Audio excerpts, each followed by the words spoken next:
Hello, thank you for joining me for my audio blog today. This is MJ with Imagine Your Health. There is power in honesty. As a child, I was taught to be honest. I was told, and it was modeled for me, that a good person is always honest, unless that honesty might hurt someone's feelings, in which case you should say nothing at all. I have never been one to say nothing at all. So when I was young, I would tell partial truths or little white lies. I did it so often to avoid the possibility of ever hurting anyone, it became natural to me. And as it became my way of thinking, I settled into that habit of telling myself partial truths and white lies. I did it so often, I stopped noticing. I wasn't hurting anyone, was I? After all, I had learned it was better to be nice than to be honest. Yet even as a child, I was left feeling unsettled and would wonder, am I a good person? I wasn't sure. I just knew I wanted to be. And that counts, right? So I felt better, but I didn't feel strong. I felt doubtful.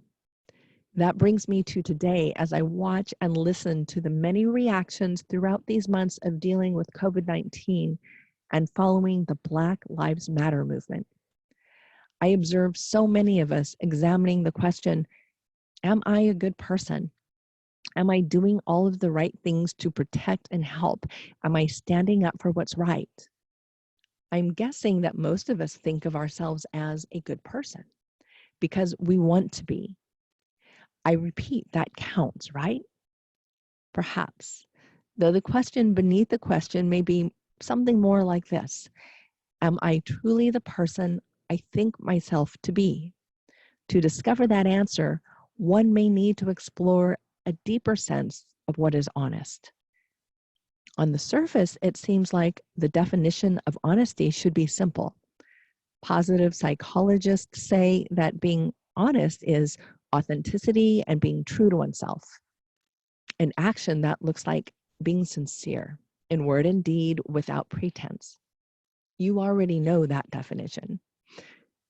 Do you know, though, that being true to oneself is associated with emotional stability? To discover and experience your authentic truth, to know your own mind, is related to internal stability, one that you nurture and bring into being for yourself. No one and no thing can do it for you. Not a relationship, job title, a COVID-19 free world, or total justice. Yes, of course, all these contribute to a sense of safety in our personal world.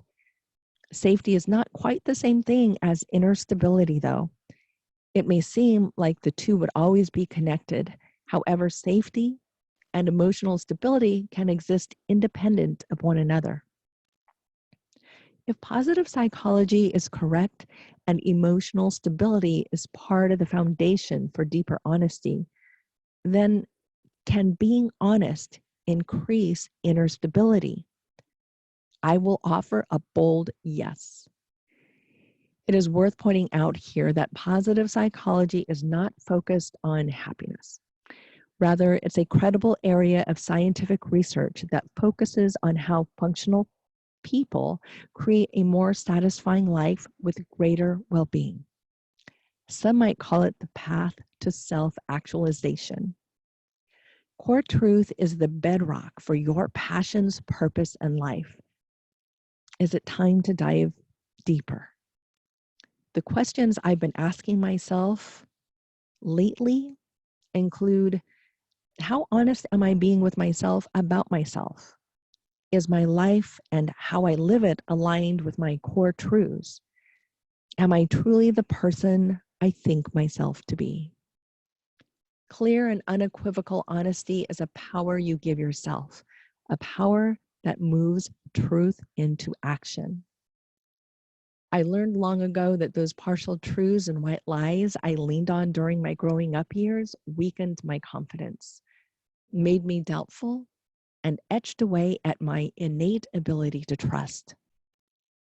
I still notice that anytime I avoid an inner truth, I don't feel as strong inside as I could, as whole or totally intact. My inner stability weakens in subtle or not so subtle ways. The science of epigenetics has helped me understand that self-doubt, weakened confidence, and distrust affects my emotional and physical health. Honesty is powerful. Deeper honesty by itself can help you grow greater inner stability. Honesty with compassion creates connection between the head and the heart, which can contribute to emotional health. There is something even greater, though.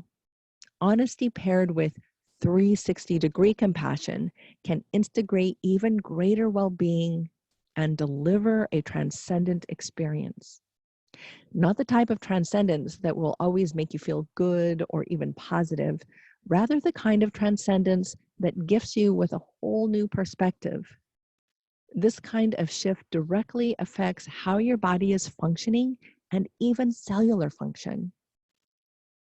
What is 360-degree compassion? Just like honesty, it is a simple concept. Imagine that you are the other person in any scenario. Can you imagine and put yourself in the shoes of the victim, the wrongdoer, the witness? Can you imagine what kind of lives they have, why they behave the way they do? This is an exercise in perspective, balance, and even greater honesty. This is a mental exercise that can deliver greater well-being and health, particularly in difficult and challenging times. So thank you for joining me for this audio blog. If you are wondering a bit more about what epigenetics is, it's the science of how our mind, body, brain responds to our thoughts, what we eat, plus our internal and external environments.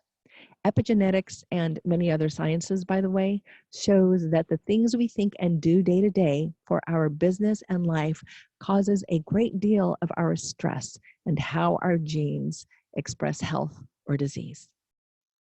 Thank you very much. I wish you remarkable well-being today.